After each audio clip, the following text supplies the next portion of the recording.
Bigfoot seems to have become something of a subcategory for me here in my feed, whether I had intended that or not.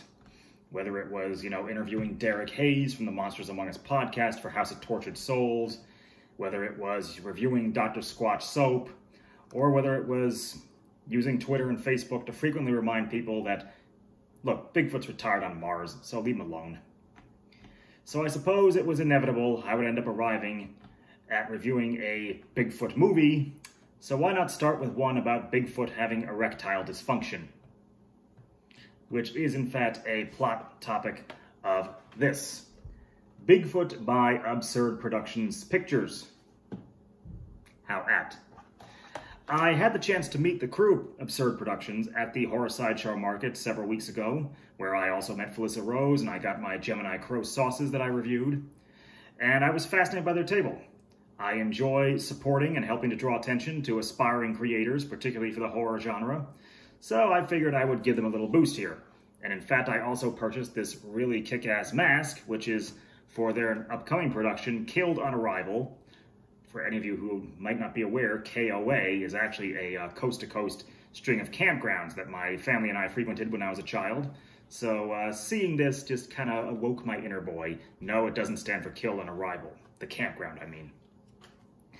As for the film Bigfoot, it's actually 3 separate films, about 15 to 20 minutes each, in 3 different parts. The first 2 are straight-up comedy, in the loosest sense of the word, and the third is more straight-up horror. And again, in the loosest sense of the word. But I would have to say the biggest drawback I found in this was the camera work. It's very obviously shot digitally, and in fact it looks more or less like a phone, like I'm filming on right now. And this is kind of to its detriment, particularly at times when they're doing shots that are darker and they don't have the proper lighting. It can be hard to see what's going on. In terms of the Bigfoot costumes, I do gotta give credit. I think they did pretty damn good for obviously having no budget whatsoever. I would rate the costumes here above Suburban Sasquatch by far, simply for the fact that they don't look like they've got triple D breast implants. As far as the scripts, the first segment is sort of reality TV style, where 3 BFs, that's what they call themselves in this, are describing the kind of pranks they like to play on unwary humans. Now, that's actually a pretty fresh and different take on Bigfoot in a film, I will confess. Only problem is, well, the pranks that they play are kind of... it's the stuff you saw on Airplane. It was funny then. Seeing it now, after how many different viewings, yeah, it gets kind of old. For instance, the BFs leaving banana peels on the ground for people to slip and slide on.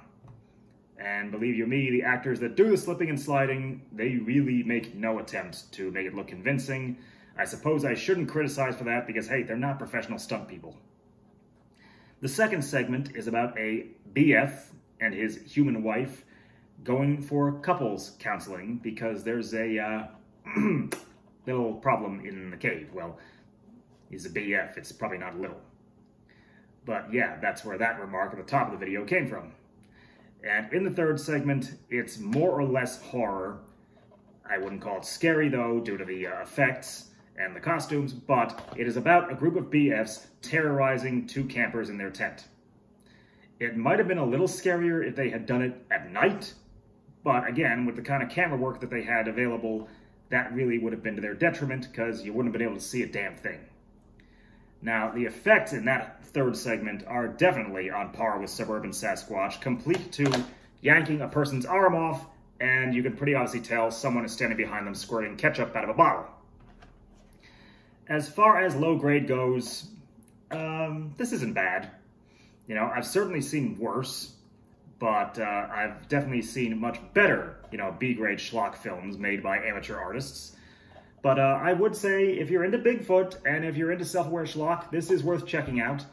In fact, I would have to give a shout out to Mr. Meathook's shitty video reviews, even though this was not shot on video, it was shot digitally. But this is right up his alley, I think.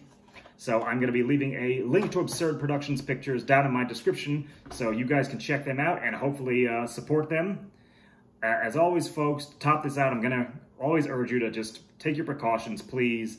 Wear your mask, wear your gloves, wear your mask, wear your gloves, wash your hands, cough into your elbow. You know, let's look out for each other. The horror community, as we've said on the House That Screams podcast, is some of the most tight-knit and friendly people that I think you could meet. It's important we look out for each other. Enjoy your Halloween season, folks, because there's still more to come. As always, eat, drink, and be scary, and enjoy.